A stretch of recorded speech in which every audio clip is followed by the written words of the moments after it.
Hi everyone, welcome back to Casual Fangirls. I'm T, And I'm Nessa. and as I said, together we are the Casual Fangirls. Praise the old gods and the new. We are back in Westeros.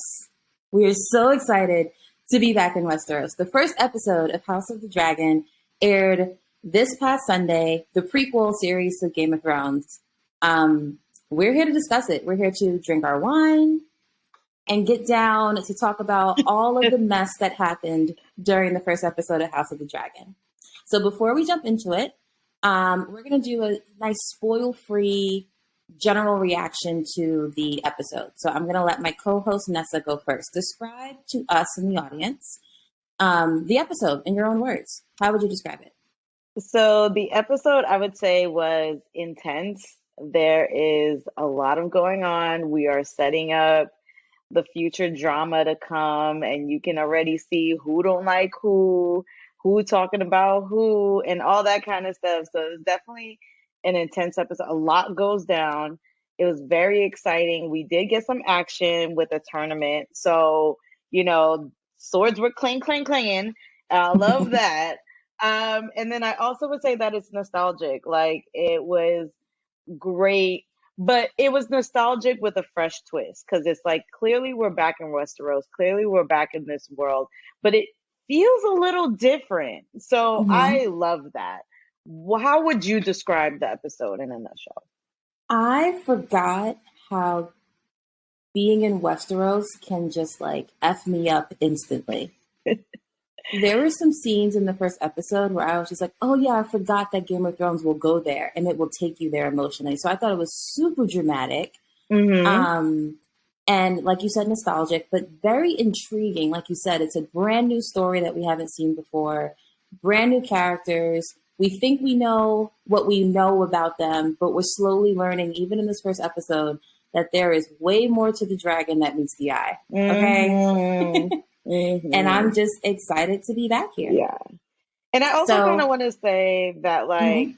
T and I are not really familiar with the whole um was it Fire and Blood Yeah, source Fire and Blood. material Yeah. source This is where material the we casual comes in.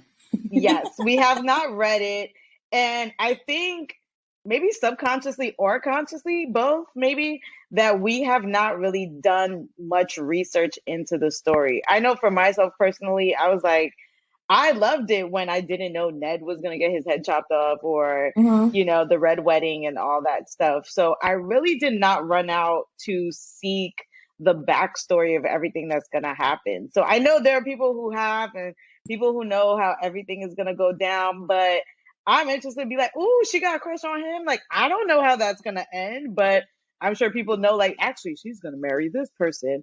Right. So this is where we are invoking our casual privilege, and we're not all that familiar with the source material.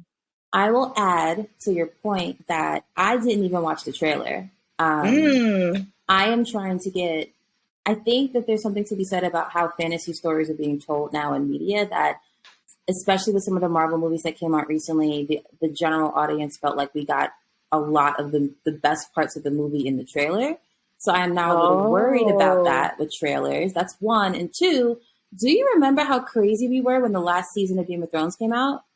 And we were doing all the speculating. We just knew there was a dragon under Winterfell. We just we did. absolutely knew. We We thought. knew that there was a dragon under Winterfell, and Winterfell is the last place that winter fell, which probably has something to do with why there always must be a Stark in Winterfell.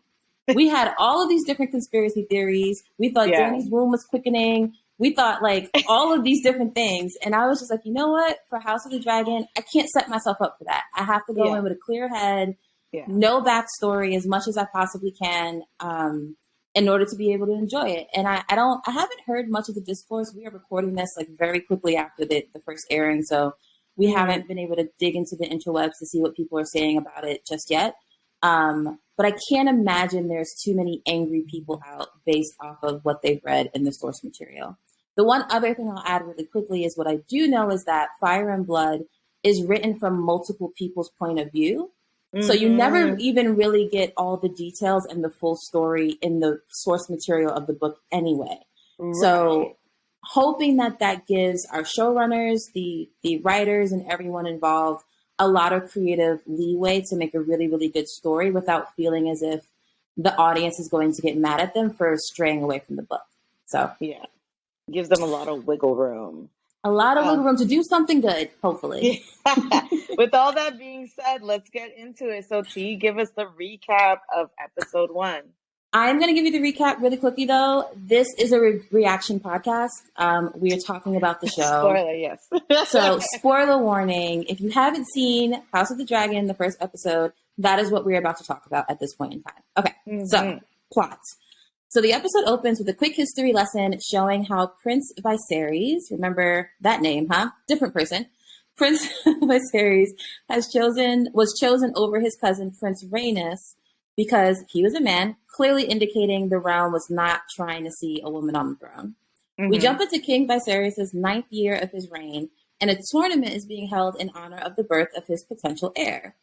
His daughter, Rhaenyra, loves riding her dragon, Syrax, longs for adventure, and kind of also wants the approval of her father. Viserys' brother, Daemon, is currently the heir to the throne and commander of the City Watch, but he doesn't get along with most of the council and is seen as kind of a loose cannon. During the tournament, Queen Aemma goes into labor and King Viserys must face a very difficult decision. Should he attempt to save his unborn child? Queen Aemma dies along with the realm's potential heir that they named Balon before his death.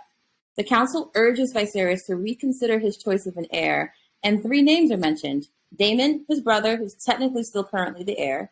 Rhaenys, his cousin, who was supposed to be the heir, but the realm chose Viserys instead.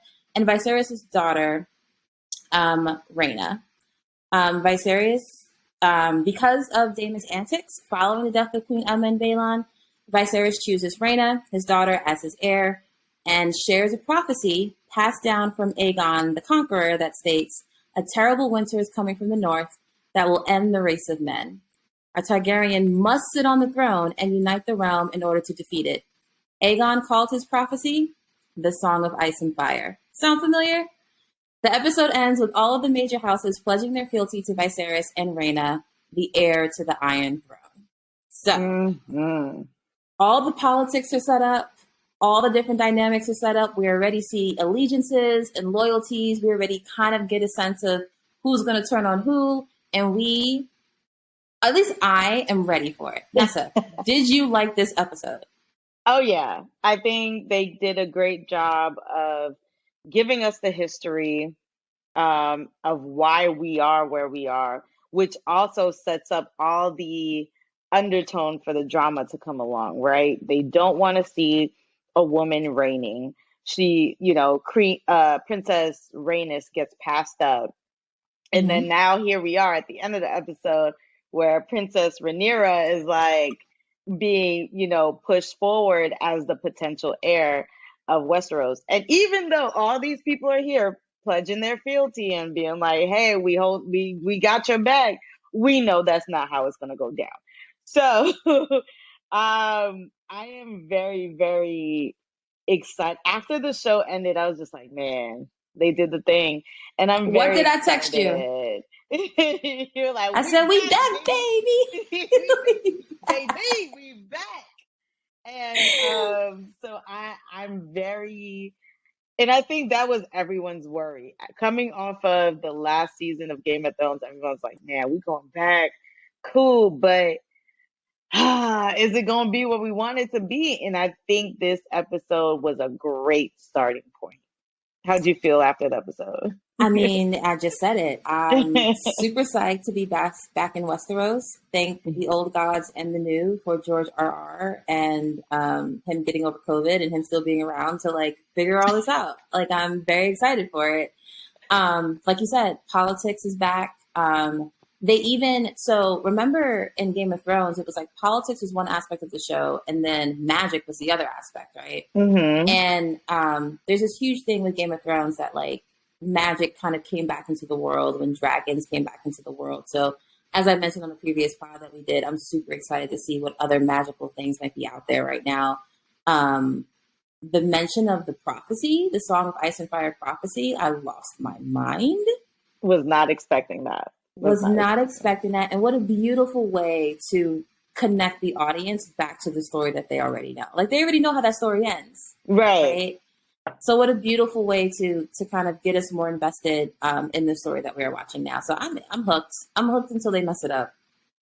And I have some more comments on, because after doing my rewatch today, there's something that you mentioned last night when we were talking about it, and I was just like, oh, there it is. Okay, so we gonna come back to that as we go through some of these different points. So like we said, we're back in the world of Westeros. We're back in the world of politics, family drama.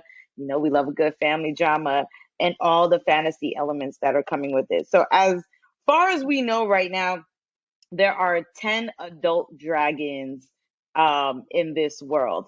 And Cyrax is ridden by Rhaenyra, and Caraxes is written by Daemon. So far, those are the only dragons that we have currently been introduced to. So I'm excited to meet more dragons. I'm excited to see how this goes down. And then even seeing that, like, because I think it was a question that I didn't know I had during Game of Thrones, which was, if y'all had all these dragons in the city, like, how did this work? So I'm kind of curious to see how that works. And we see that we do have dragon keepers in this world and everything. So I'm excited about all of that. The dragons look great. How do you feel about how the dragons look? I think Drogon looks better, but I can understand them not putting as much money towards the CGI this early on in the series. You think they're saving it for like season 2, 3, 4? I mean, we're going to see dragons fighting. They're gonna need to save the money for that. Like, you know, so I thought it was fine. I didn't think it was bad at all. I thought it looked good. It didn't bother me at all. It was cool to see them in flight and everything. So it was awesome. I wanted to hop into some of these relationships that we see, because you know how Game of Thrones do. They throw you right into it. There's a bunch of names. All the names sound the same and all that stuff. And everybody's interrelated. So I want us to get into some of these family dynamics. Let's do it. What were your thoughts about the relationship between our brothers, Viserys and Daemon? So why is it always the brothers? So this isn't the first brother dynamic that we've had to deal with in Westeros, right? Like succession has always been a thing. We saw it with the Baratheons. Probably we saw it mostly with the Baratheons, where they were actually fighting for the throne. Brother against brother, born of salt and smoke, is he a ham? Like we've seen that happen before, right? And so I'm with it. I think Viserys and Daemon, there's obviously love there. That's the difference between this brother dynamic and the Baratheons, Stannis and who's the little brother? Renly. Renly. I got you. You got Bobby. I was like Bobby B. Titles. So the difference between this brother dynamic is that you can, even though that, like, through most of the episode, these two brothers butt heads in some capacity, there is obviously love there. You see Viserys, like, coming to his brother's aid when his entire council is like, absolutely not. You cannot have him be the heir to the throne. And then you even see Daemon during the funeral when Rhaenyra is hesitant to do her duty during the funeral ceremony. He kind of coaches her. It's like, you know, your father, my brother needs you. Like, go be the support that our king needs. So there's obviously a respect there, and also a lot of tension. They clearly both feel like they are the superior individual to sit on the throne for different reasons. And I cannot wait to dig deeper into this dynamic. Absolutely. I definitely second all the stuff you say, because Viserys is seen as like the cool, level-headed, kind of king, and Daemon is seen as loose cannon. You know, he is We should also mention that he is commander of the City Watch. He's the dude Mm-hmm. who introduces the gold cloaks. My man Fancy, he brought that to them. They look nice too. They look good. They was styling, But they was out here causing havoc, and they were cutting people up, literally. yes, and they were basically playing judge, jury, and executioner Mm-hmm. without any type of like input from the king, from the council, or anything like that. So they was out here spilling blood in the streets. Mm-hmm. And so he is very much seen as the loose cannon, lacking discipline, lacking Mm-hmm. self-control. So it's interesting that you have these two dynamics going against each other. But like you said, there's so much love there. Viserys will ride for his brother all the way. Mm-hmm. Like, y'all not going to talk about my brother like that. I can talk about him like that, but you can't talk about him like that. Right? Until he disrespects you in front of company. Ooh, yes. We about to talk about it. Go ahead. But we can see that Daemon does have some ambition to be on the throne, because when Rhaenyra first walks into the throne room and sees him, he is sitting up on that throne, looking very comfortable, a little too comfortable. Just a little Heavy shades. I'm about to say heavy shades of Chaos as a Ladder.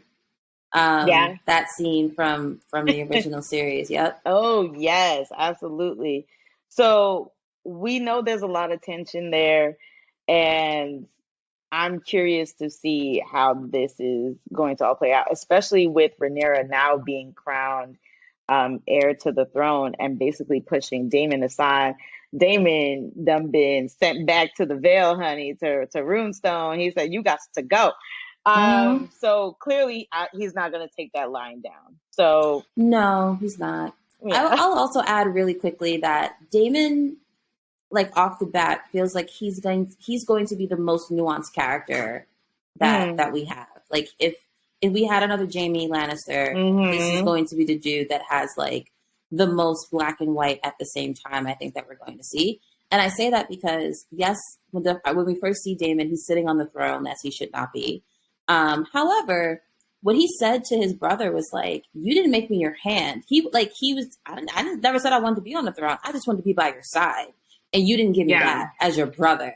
So there's a little bit of like, he's clearly ambitious, but I don't even know that I would jump straight to like, at least in the first half of the episode, jump to him wanting to be on the throne versus just wanting to be a little bit of a showboat and like show that he can do things just because he can. But really deep down, what he wants is for his brother to recognize him as like a man worthy of being by his side, is how I would see it.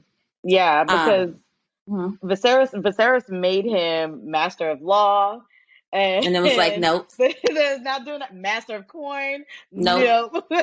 And then finally commander of the City Watch. So it's like you can see Viserys is trying to find a place for him, but it's like Daemon can't. He's that little brother that can't get his stuff together, and you're just like, damn, I keep. You know what I'm saying? You out here trying to hire your family, trying to do this nepotism thing, but they keep messing up. And it's like, you're not supposed to embarrass me like this. So what do you want me to do? That's so funny. So he's like, I gotta send you back. So and what a stark difference, no pun intended,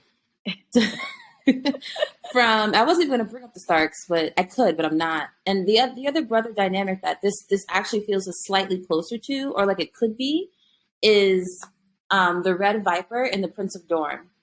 Ooh. Remember them? Yes. So the Prince of Dorne, whose name is just forgetting me. Why is my brain not working right now? I forgot his actual name, but the Red Viper's older. I even forgot the Red Viper's name. The Red Viper's older brother, right?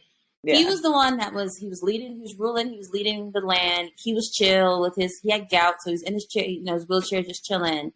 And the way it was in the books, at least, and I hate to be that person, but that dynamic, that brotherly dynamic, was the Prince of Dorne was a calm, cool, collected politician who never sought vengeance, who was just like clear-headed and let's all get along. But on the low, he sent the Red Viper to go do some messed up things. Yeah. On the low. And that feels like the dynamic that this could be, that Viserys and Daemon could be. Mm-hmm. You think he's sending Daemon out to do some stuff?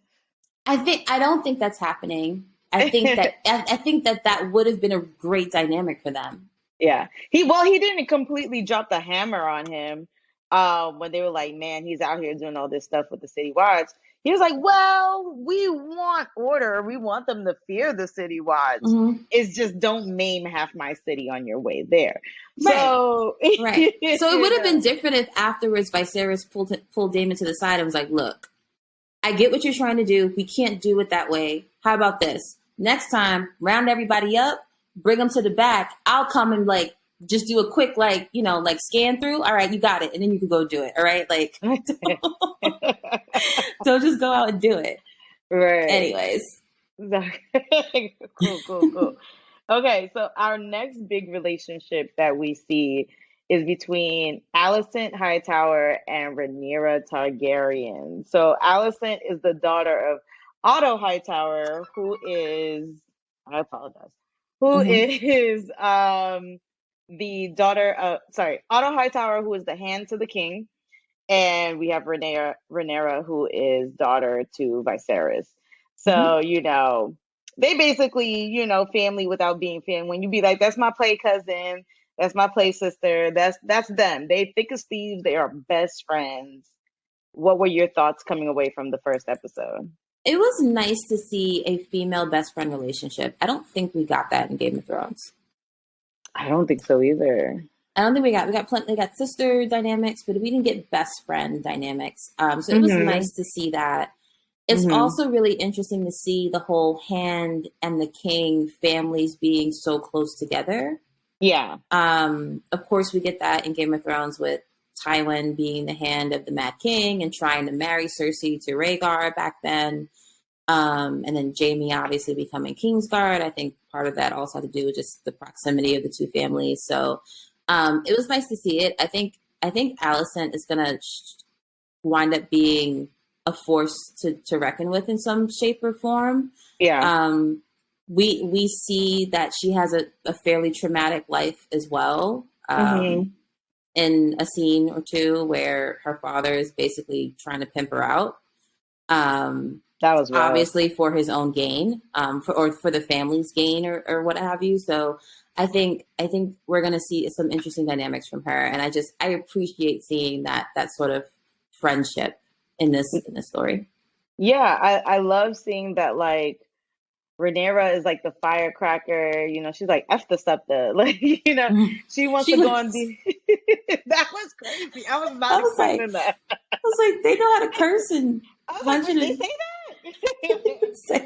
that? But like, you know, she's this firecracker. She wants adventure. She wants to travel. She wants Alicent riding the dragon, you know, Cyrex with her. She wants that. And Alicent is very much more like down to earth, and she's like trying to do stuff by the book. She's like, man, if you can't show the scepter that you've been studying, that's gonna be a problem. Like, you know what I'm saying?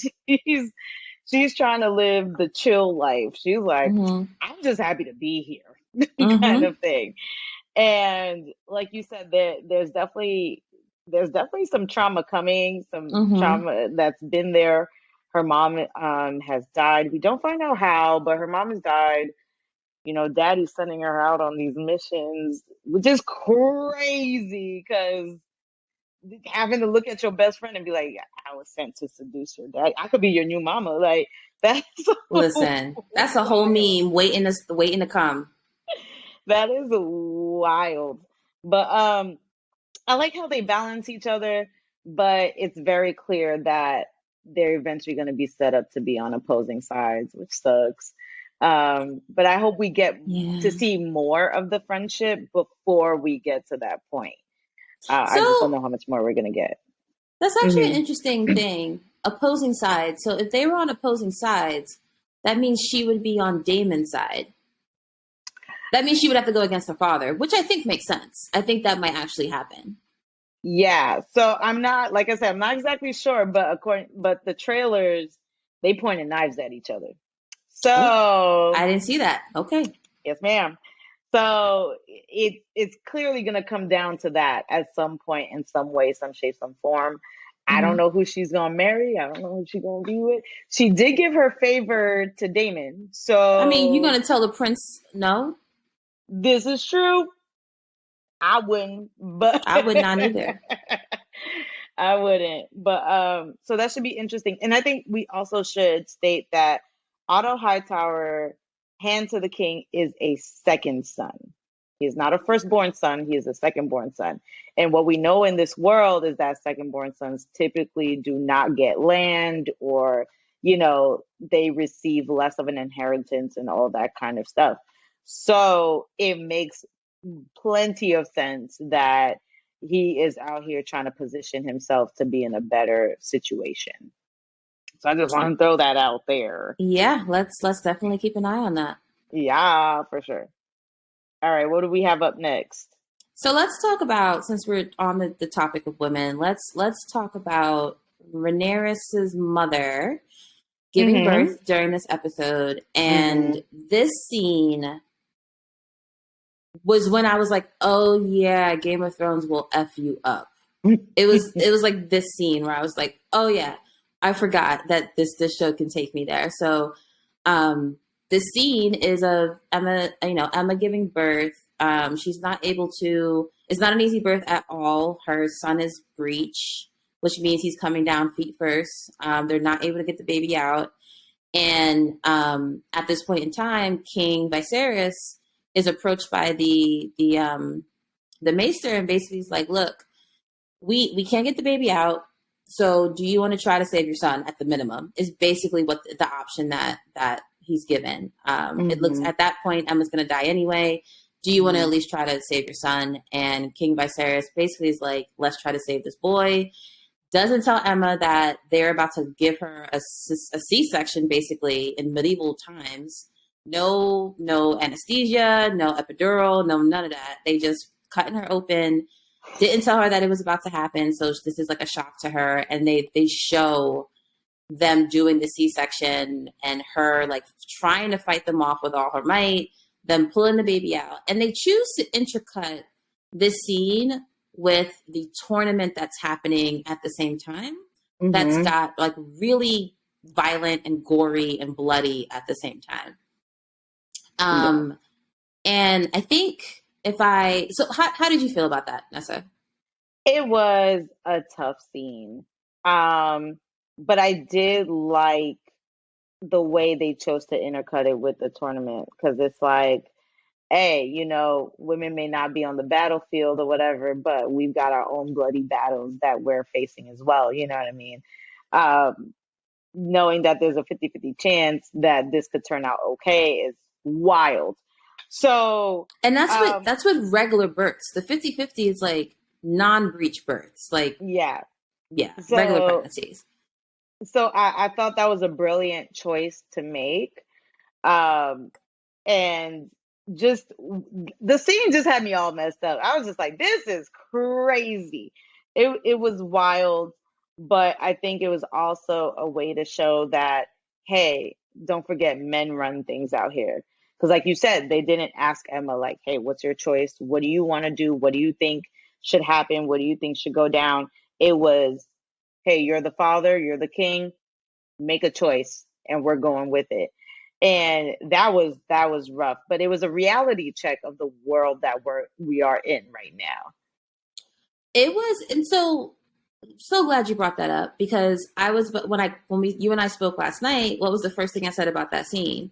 Heavy shades of the second season of Bridgerton, where we saw, spoiler, a very similar scene play out, where someone's mother was giving birth, yeah. And we gonna keep shooting. Someone's mother was giving birth, and basically her first son, who was the like lead of the household, was giving the choice as to whether or not to save her life. And it was just like, that was in the early 1800s. That was 2,000 years later, and still men were given the choice as to whether or not a woman should live on their birthing bed, which is wild to me. Yeah. Crazy. We're back. Yes. We're back. Technical malfunctions, but we're back now. So yeah, and then as a result, and what's crazy too is like they go through all that, and Balon, the baby, still dies. So it's it was a tough man. It was a tough call. It was a tough watch, but I think a great scene to make sure that we understand the rules of the world that we are living in. Because I think that's Yeah. an important point that they're trying to drive home with us. Is that Um, women are the women's roles in that world, right? Is mhm, you do what you're told and the men will make all the decisions. yeah. And that sucks. And I think that's really setting up.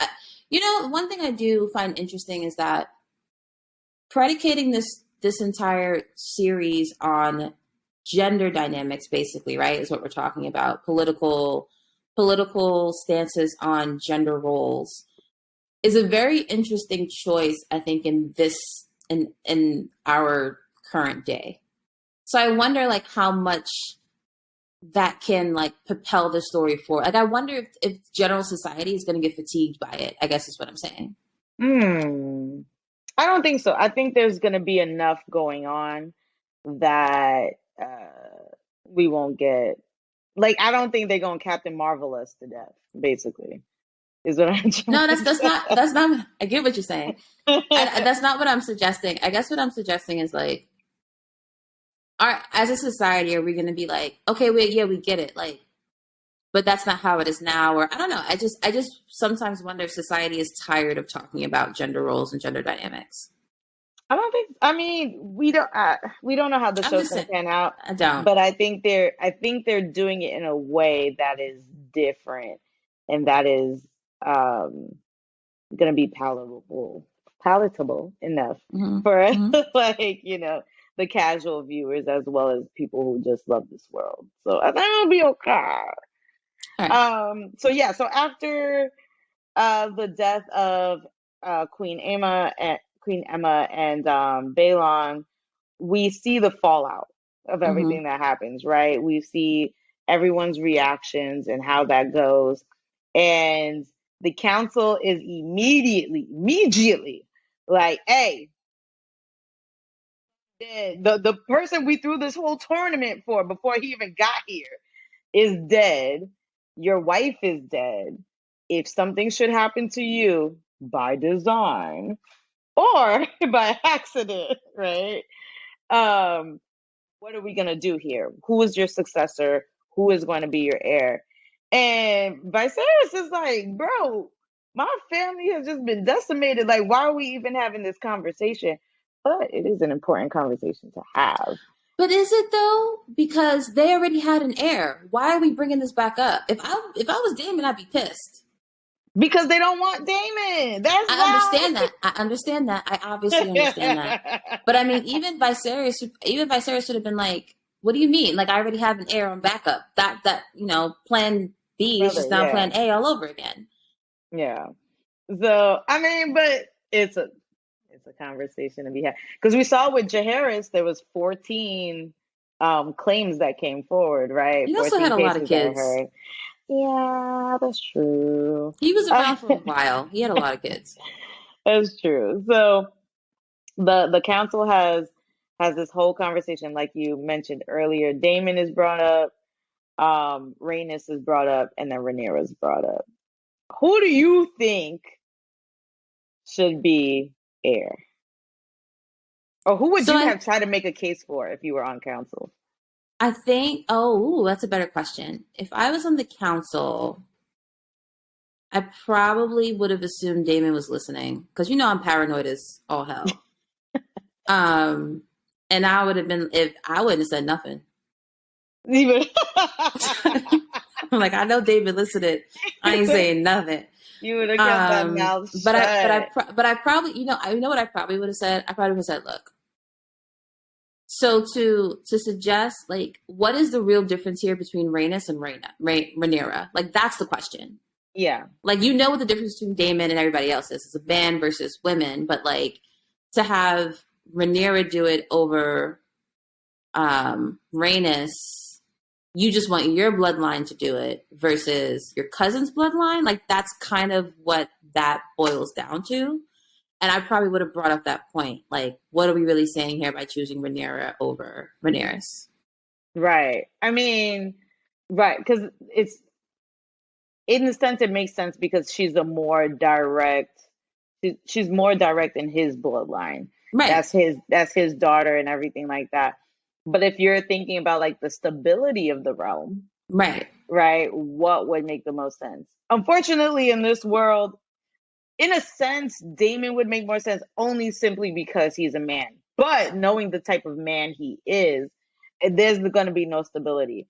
I feel like Rhaenys has the maturity, has, I feel like, and I mean, we don't know this, but she's the eldest.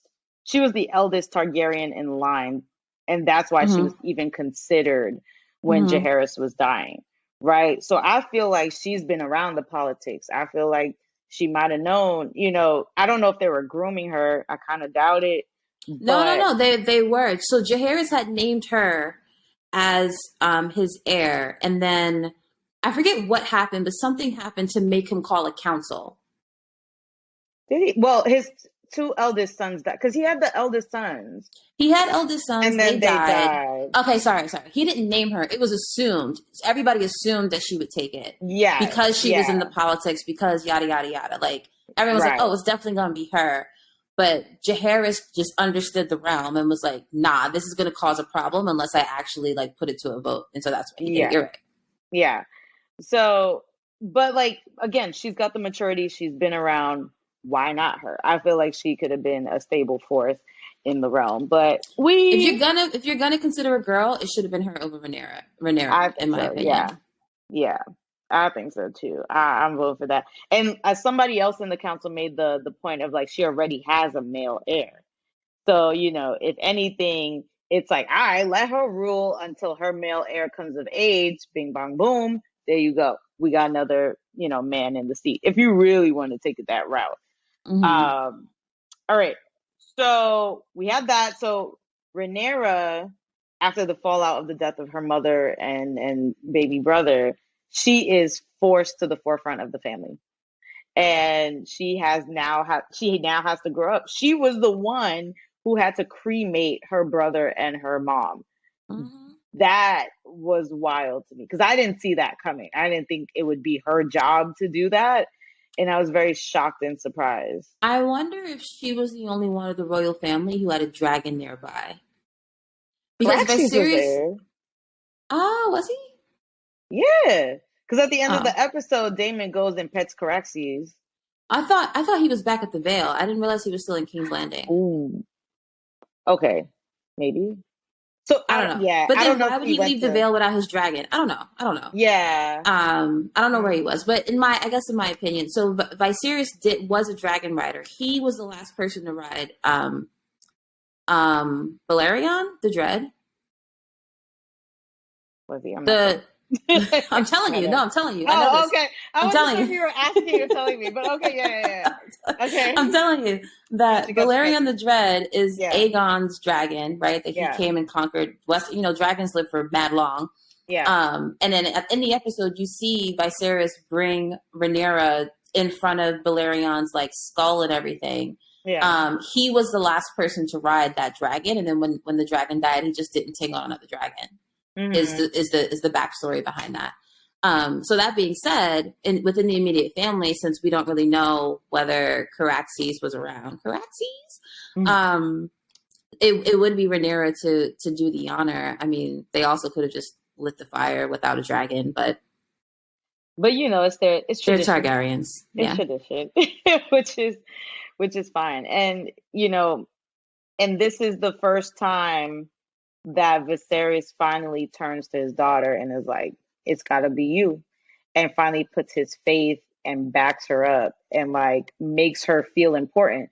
Because imagine the whole time you're growing up and my man's is like, "I ain't worried about you. I'm trying to get this son," and it's like we find out that Queen Emma had multiple miscarriages, stillbirths, and just a lot of failed pregnancies. So it's like A lot like back to back to Stannis. back. Yeah, and she was like, "This is the last one," and we didn't know it would mean that this is the last one in this kind of way, but she was like, "This is the last one," and so you're living your whole life looking at your father seeking for something else, rather than Mm-hmm. nurturing you, rather than bringing you up, rather than speaking life into you. And now all of a sudden it's like, the realm is on your shoulders, girl. Get ready. Let's talk about it. She hasn't been groomed for it at all. Yeah. And Up until this point. it reminded me of Tywin and Tommen when it was Mm. Tommen's turn to step up for the throne, and Tywin was like, "What do you think makes a good king?" and all this kind of stuff. So, and he's like, "Well, what do you see when you see dragons?" Like, I see us, like, kind of thing, and ends up passing down the probably one of the most important, artifacts in their bloodline, which is this prophecy. So you want to tell our watchers and listeners about the prophecy? I will tell you about the prophecy. So according to King Viserys, Aegon the Conqueror had a vision, had a dream or a vision that a winter was going to come down on Westeros and essentially be the end of man as they know it. Mm-hmm. Aegon believed that in order for man to defeat this evil power from the north, winter, a Targaryen must be on the throne in order to keep the people united. That was Aegon the Conqueror's vision. That vision, that prophecy, has been passed down from king to heir, since Aegon was in power.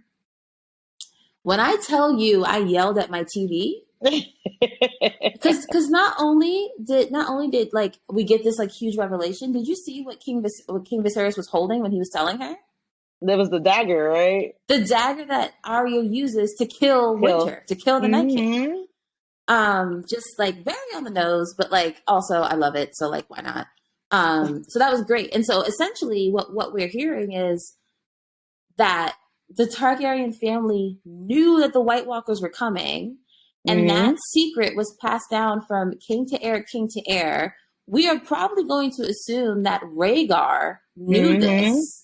And it died with him because he never got a chance to pass it down to his heir or to Dany, right? Whatever. But his heir, his son, was a Targaryen to, unite them all. I was going to say rule them all. We won't talk about that. Unite them all and defeat Winter. And it was just like, yes, Aegon was right, obviously, and Viserys was right. He was just 170 years too early. So. Yeah. Yeah, and like when we were discussing it, I was just like, no, they just like to recycle names.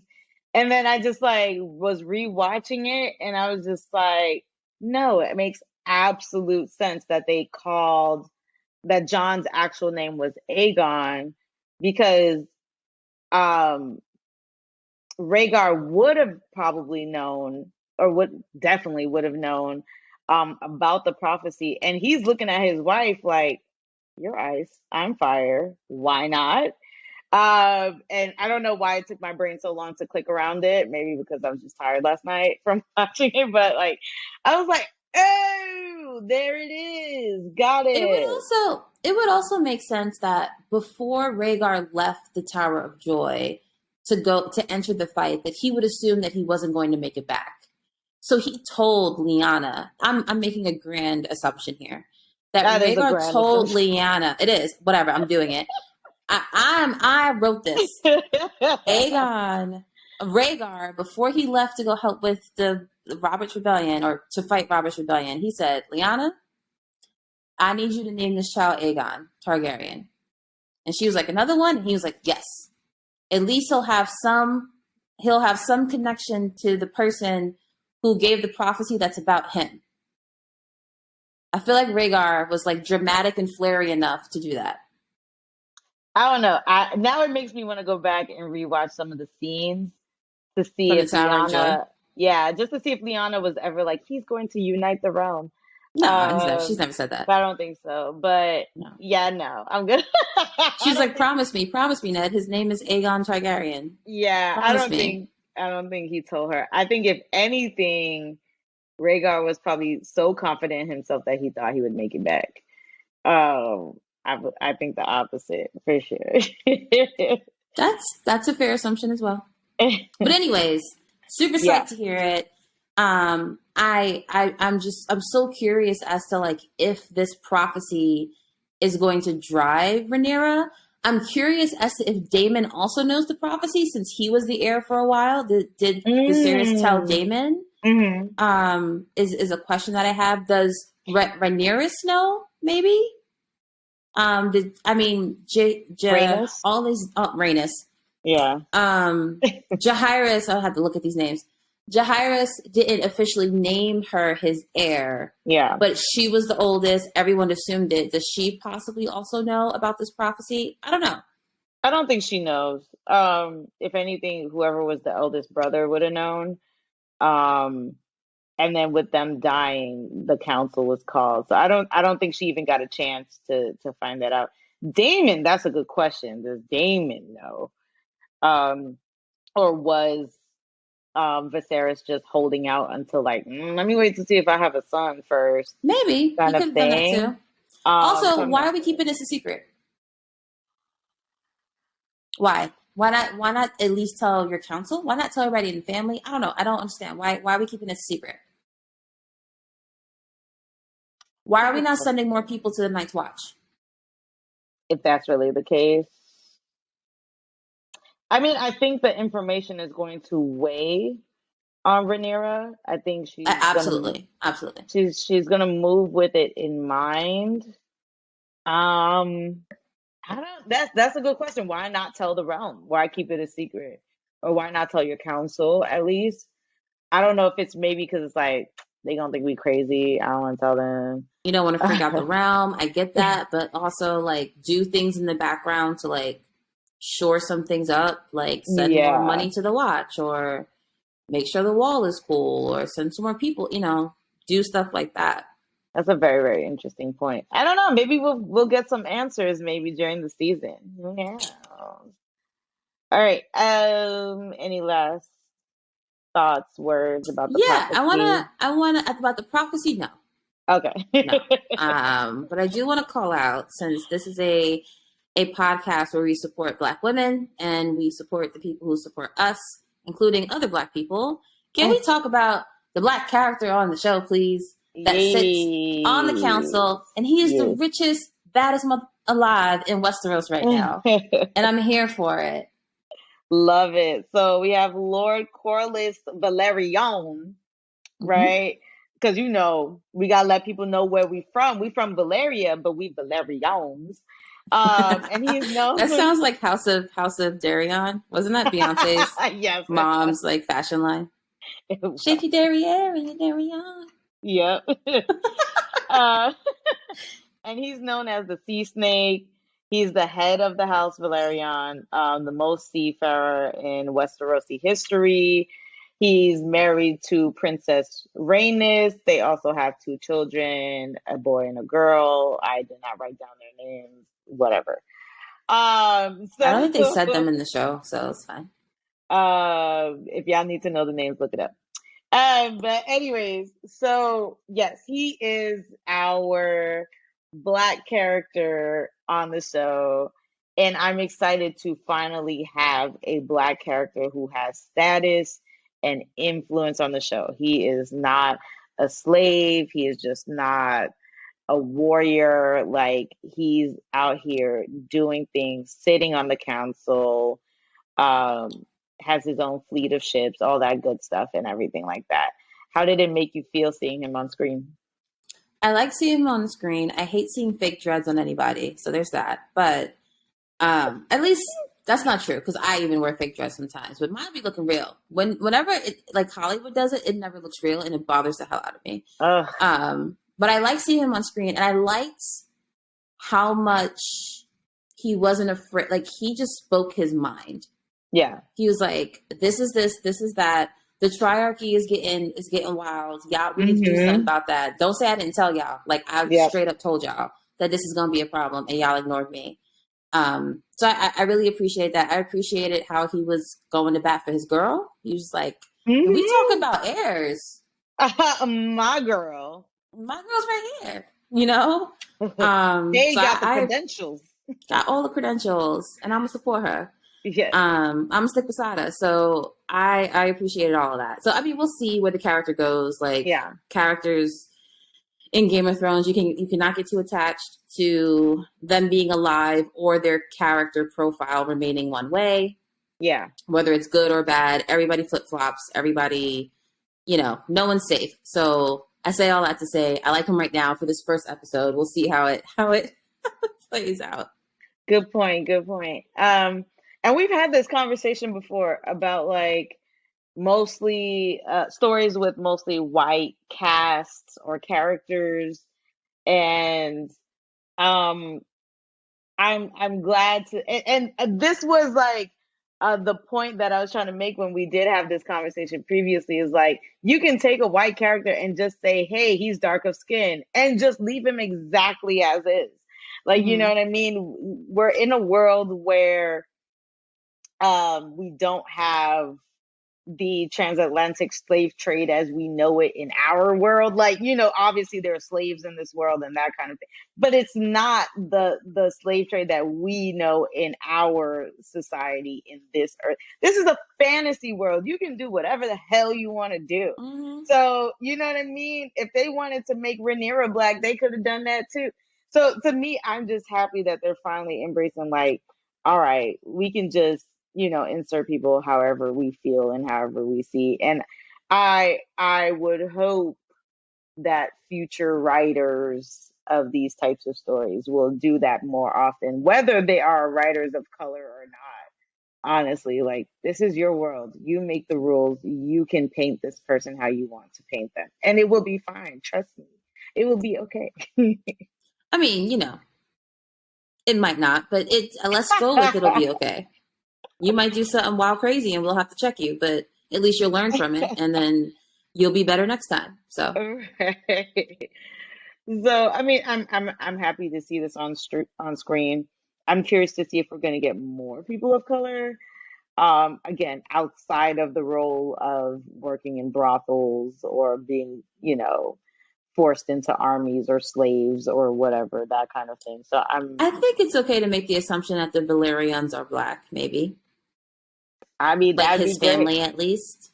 Yes, I love that. We've got the mixturin sitting front row and center at the tournament, next to the king and with everybody else, and I'm just happy and I'm glad to see that.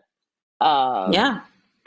I didn't have this on the outline, but I'm curious to know, how do you feel about this small council versus the small councils that we've gotten in Game of Thrones? It's too early to tell. Yeah. There's clearly some people with side motives. It's clear Valerian, Corlys Valerian has his own motives. It's clear Otto Hightower has his own motives. I mean, my question to you would have been like, do you think this maester is like a real maester and like pure, like actually a pure maester, or you think he's like a messed up person as well? That's the more interesting question.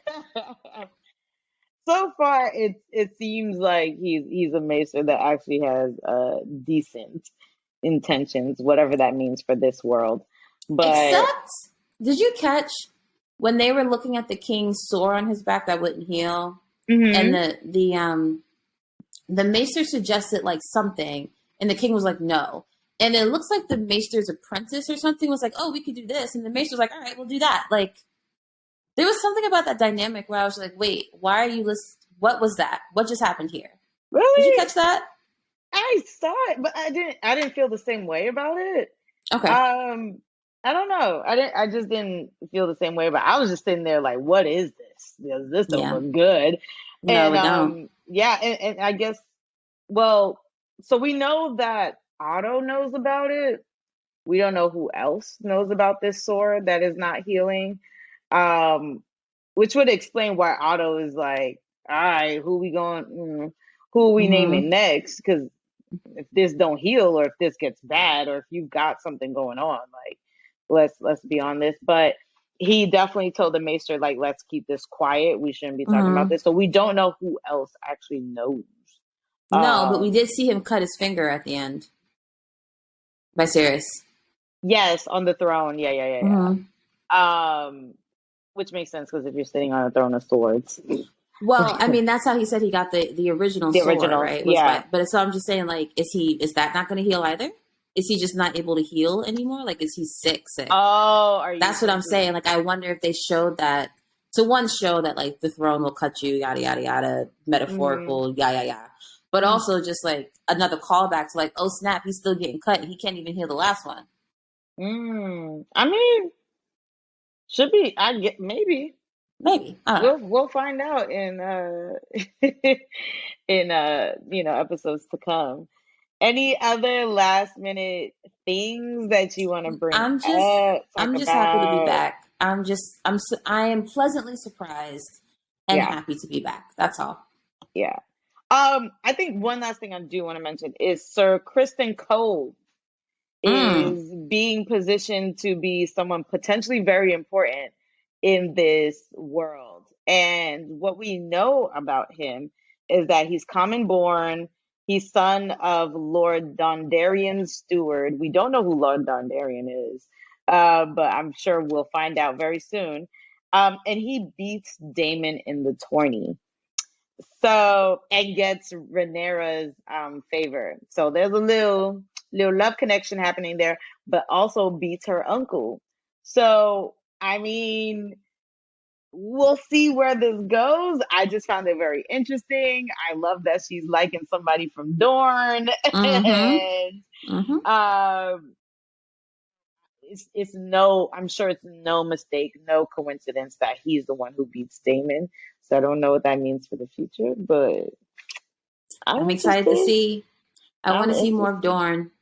Yeah, and then Allison was looking at her like, I see you, bitch. Okay. And I also love how they were like gossiping at the tournament. They was like, so and so looks swollen of belly, and then, she trying to hide that. Or I heard this one and that one are betrothed. Like I actually really, I just love that they're showing their little sisterhood and their little Yeah, friendship. I like But it too.